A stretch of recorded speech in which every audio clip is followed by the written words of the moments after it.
Nessuna intervista, almeno per ora. Una campagna elettorale che prenderà il via domenica in forma diversa e non in presenza. Il Covid non lo permette. Francesco Peghin scioglie ogni riserva e scende in campo, affidando l'ufficialità della sua candidatura, nota da mesi in città, a un comunicato.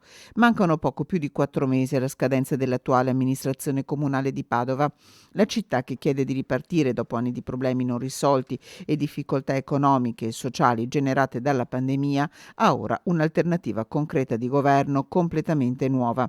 Domenica prenderà infatti avvio ufficialmente la campagna elettorale di Francesco Peghin per diventare il nuovo sindaco dei padovani, che vogliono una città alla loro altezza e all'altezza del futuro che meritano tutti, a cominciare dai giovani. Nessuna frase in prima persona, l'annuncio di una partenza diversa, a distanza, precisa lo staff, e in una forma che si scoprirà.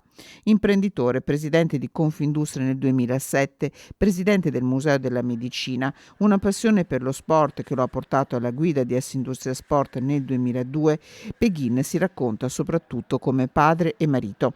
Una candidatura discussa nel fronte del centrodestra, che la sta supportando da mesi, oggetto di una discussione all'interno di quello che potrebbe essere il partito di riferimento, la Lega, con dissidi e malumori alla base della possibile espulsione del sindaco di Noventa Padovana Marcello Bano.